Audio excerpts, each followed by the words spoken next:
a tutorial on how PPE or personal protective equipment is used in the field. Right now we're going to talk about respiratory filtration. So that's anything that's airborne, particulate, something that you could be exposed to by breathing in, opening your mouth.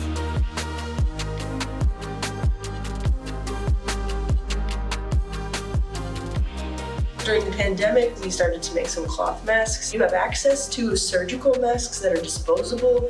A study showed that 95% of filtration will take place if you wear a surgical mask, disposable, and then you put the cloth mask on top of it so that the seal can be pretty solid. If you're just wearing a mask that is cloth and you don't have any disposables available, make sure that it is a well-fitting mask.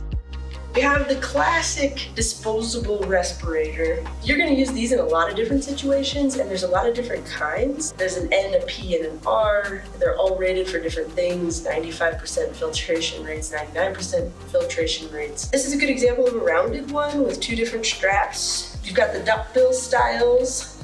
They come in multiple sizes, small, mediums, larges.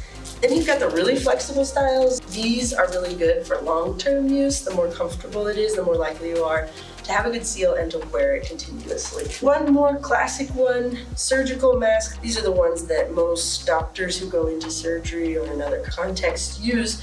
But in public health, we also use them if that's what we've got available. Knowing what you're exposed to and what respirator is good for you is how you're going to want to decide on that. And then you're going to want to get fit tested. Some research shows that people that don't have a proper fit can actually be more likely to be exposed because their confidence is high, but the fit was bad. So things are getting into their respirator and they are then in fact breathing it in and out. This is a good example of a rounded one with two different straps. They're a little tricky to put on, to don. You want to make sure that both of the straps are under your hand so that you can support the respirator. And then you're going to want to lead with the bottom strap first to the back of your head, right underneath your earlobes, pull out your hair. Anything that could impact the seal is what you want to be careful of. And then the top one will go on that crown area on the top of your head. You can always adjust. I highly recommend a mirror of some sort so you can see if it's crooked. And then when you get it all situated, feeling good, you checked in the mirror, your hair is pulled out, you're freshly shaven. Once it's on completely, you want to take your two fingers and massage it down as best you can.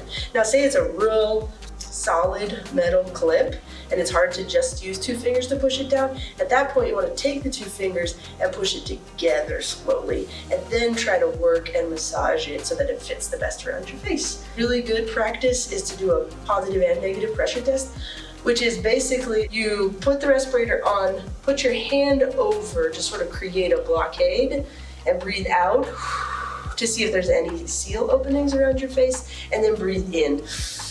And when you're breathing in, you'll probably feel a little suction cup if it's a really good fit.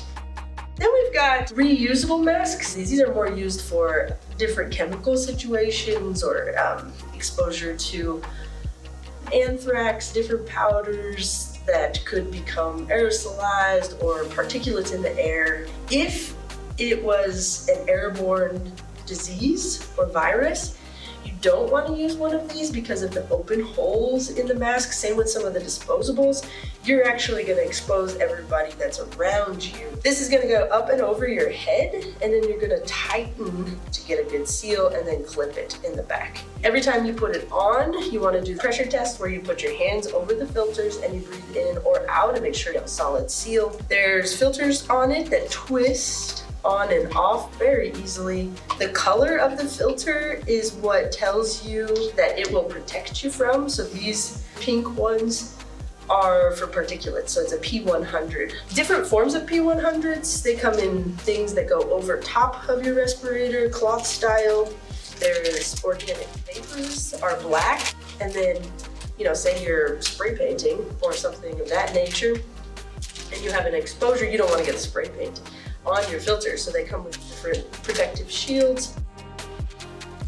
Finally, we have PAPR, a personal air purifying system where you put it on your head. You'll wear a battery that'll filter it in and out. and there's a mechanism to test it to make sure that the air is actually going into your head so you don't suffocate. This is for people that maybe don't fit test into anything. Maybe there's not a respirator that fits well around their face, so you might look at something like this in order to protect them. Or if you're in a situation where you don't know what the virus is or the disease and you need to take all precaution necessary in order to do it.